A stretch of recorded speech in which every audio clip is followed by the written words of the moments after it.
सिन्नर शहरातील प्रभाग क्रमांक 10 मध्ये वैष्णवी हॉटेल, प्रकाशनगर, ज्ञानदा पार्क, शगुन पार्क, शनी मंदिर या भागातील समस्या जसे की प्रभागातील स्ट्रीट लाईट बंद, नगरपालिका पाणी सोडते तेव्हा लाईट नसणे, पाणी प्रेशर कमी असणे, रस्त्यावर मुरुम नाही, सिमेंट रोड नाही, खड्डे जास्त, रस्ता कमी, त्यामुळे शाळेसाठी विद्यार्थ्यांना ने-आण करण्यासाठी वाहनांना होणारा त्रास, चव्हाणके पेट्रोल पंपाच्या मागे रात्रीचे दारू अड्डे, त्यात मद्यपी पुरुष मंडळींमुळे महिला असुरक्षित, टवाळखोर पोरांचे अड्डे, तरुण मुलींची छेडछाड, दादागिरीने बोलणं, अश्लील बोलणे, दारू नशेत शिवीगाळ करणे, चोरांचे प्रमाण वाढल्यामुळे भीतीदायक वातावरण निर्माण झाले आहे.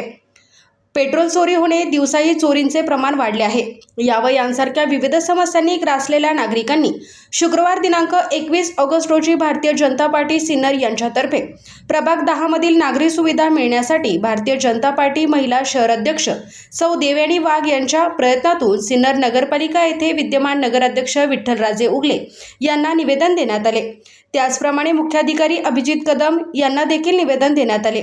या प्रसंगी भारतीय जनता पार्टीचे ज्येष्ठ नेते भाऊसाहेब शिंदे, युवा नेते उदय सांगळे, शहर अध्यक्ष सजन सांगळे, नगरसेविका आशा करपे, नगरसेवक अनिल सरवार, सविता कोटुरकर, मीरा सानप, संगीता कांडेकर, रमेश थोरात, अतुल गुजराती, दर्शन भालेराव आदींसह भाजपा कार्यकर्ते व प्रभाग क्रमांक 10 मधील नागरिक उपस्थित होते. SN न्यूजसाठी सुजल शितोळे. माझे नाव जय जाधव आहे.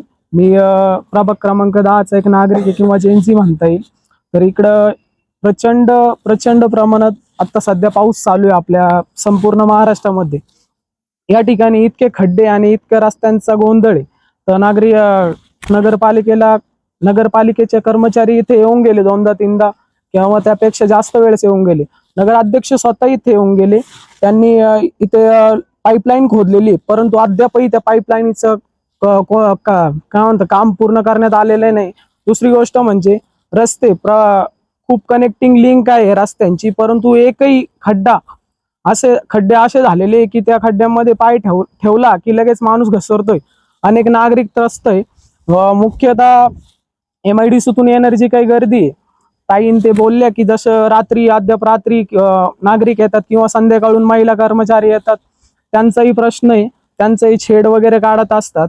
दुसरी गोष्ट म्हणजे आम्हाला फक्त एक हवं आहे की नगराध्यक्षाकडून किंवा नगरपालिकेकडून एक अपॉइंटमेंट अशी हवी आहे की त्यांनी हा रस्ता आणि नागरिकांच्या बाकी काही सुविधा आहे त्या लवकरात लवकर पूर्ण करावं. बोला आजी. आता एवढ्या रस्त्याचं तुम्ही काम करा, लक्ष देऊन या रस्त्याकडे इतके पोरं येत्या जाता शाळेतले, तर सुटकात्या पाय पडात्या. आम्ही कायमचं पाहतो इकडे हे पोरं लय पडू राहिले. देवळापर्यंत जायला सुद्धा जागा नाही आम्हाला. मंदिरात जावा अशी इच्छा होत नाही. इकडे एवढं घाण पाणी आहे तर विचारू नका. आम्ही सगळे लोक आजारी आहे. आम्ही आताच घर घेतलंय. आम्हाला असा वैताग आलाय तर विचारू नका. पहा आमचं शिवाजीनगर जाऊन तिकून आता काय इकडे आलो आम्ही, इकडे घेतलं, इकडच झालो, पण आता इकडे लय आम्हाला त्रास होऊ राहिला. आमच्या आजारी लोक झाले सगळे इकडं. काय करायचं.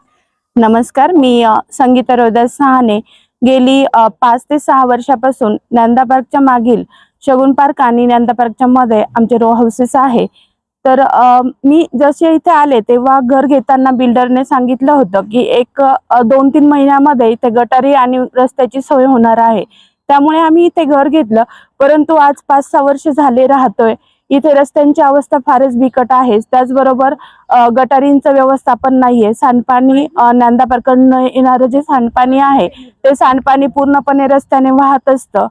तर माझी शासनाकडे आणि सिन्नर नगरपालिकेकडे मनापासून विनंती आहे की आम्ही जिथे राहत आहोत त्या ठिकाणी रस्त्यांची त्याचबरोबर गटारींचं व्यवस्थापन करून देणे, तसेच जे रिकामे प्लॉट पडलेले आहे तर तेथील बिल्डरने खड्डे खंदून ठेवलेले आहे, परंतु अद्यापपर्यंत काम सुरू केलेलं नाहीये आणि त्यामुळे तिथे पाणी साठून मच्छर होत आहे आणि त्या मच्छरामुळे त्या कीटकांमुळे आमच्या एरियातील बरीच लोक आजारी पडत आहे. लहान मुलं. नमस्कार, मी राजेंद्र गुंड, ज्ञानदा पार्क, प्रकाशनगर. गेल्या 5-6 वर्षापासून मी इथं राहतो. हा आमच्या एरियामधला रस्ता म्हणजे नेमका रस्ता कुठे आहे हा शोधणंच खूप अवघड आहे. कारण खड्डा आहे की रस्ता आहे, येता जाता लहान मुलं पडतात, जे नोकरीहून ड्युटीहून कंपनीतून जे घरी येतात रात्रीचं तर तेही सडकून पडतात. दररोज कोण पडतच. दुसरी गोष्ट, जो काही मोकळा एरिया इथं आहे त्या थोड्याफार एरियामध्ये कुठेतरी दारुडे बसलेले असतात, कुठेतरी गांजाडू बसलेले असतात आणि ज्या वेळेस कंपनीची सुट्टी होते त्यावेळेस ते लेडीजची छेडखानी करतात. या गोष्टीवरही कुठल्याही प्रकारचं बंधन नाही. आणि कधी कधी असं वाटतं की आपल्याला नगरपालिका आहे की नाही, कारण त्या फक्त आमच्याकडे घरपट्टी आणि नळपट्टी घ्यायलाच येतात. इतर वेळेस बघ तुमच्याकडे रस्ते आहे की नाही, पोलवर लाईट आहे की नाही, आजूबाजूला तुमचं गवत आहे तिथं धूर फवारणी झाली की नाही, या गोष्टीकडे कुणाचंही लक्ष नाही. आता गेल्या 5-6 वर्षामध्ये माझ्या माहितीप्रमाणे किमान 5 ते 6 वेळेस मोजणी करून गेले. नाही तर सांडपाण्याचं व्यवस्थापन आहे, ना कुठे रस्ता आहे, ना कधी लाईट असतात. त्यामुळे या या एरियामध्ये जितकी लोक आहेत त्या प्रत्येकाला त्रास आहे आणि या त्रासातून कधीतरी मुक्त व्हावं अशी आमची अपेक्षा आहे. आणि कृपया नगरपालिकेने आणि शासनाने या गोष्टीची दखल घ्यावी की ह्या एरियात मला असं वाटत नाही की कोणाचं लक्ष आहे.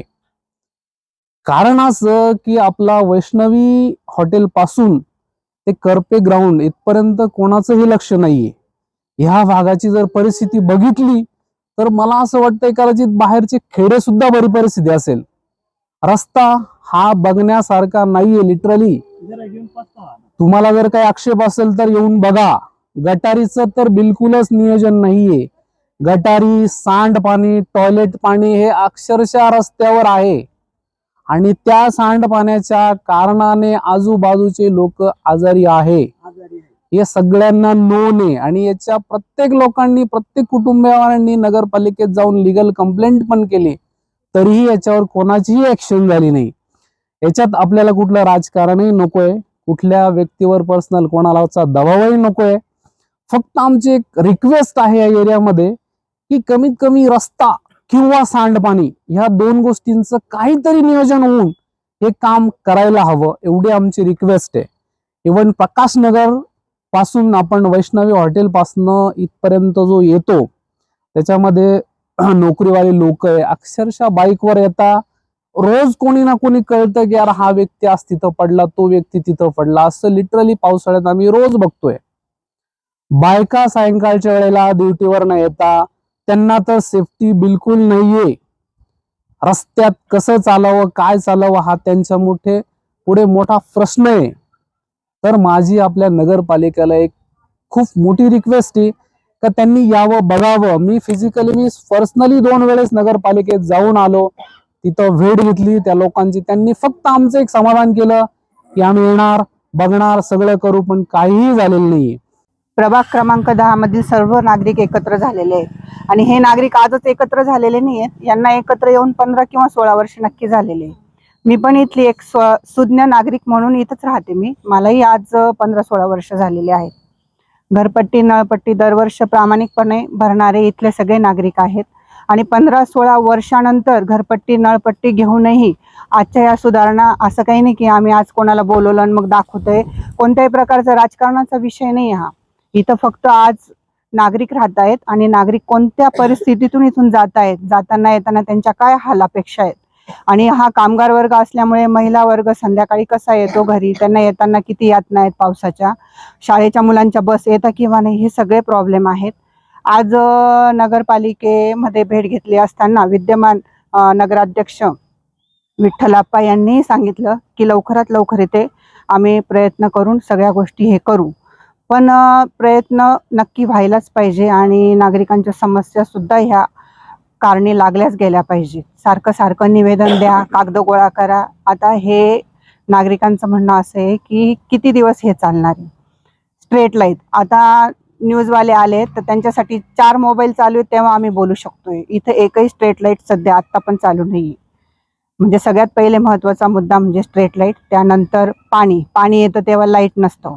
मग डिप्पींचे प्रॉब्लेम सांगितले जातात. मग पुन्हा त्या लाईटवाल्यांना बोलवा, मग त्यांना फोन करा, मग तेवढ्या वेळामध्ये अर्धा तासात पाणी जाणार आहे. आणि लहान मुलं घरी असतात पाणी भरायला, महिला कामाला जातात, पुरुष कामाला जातात. म्हणजे असंख्य हे रोजच्या दैनंदिनी रुटीन मधले हे सगळे असंख्य प्रॉब्लेम.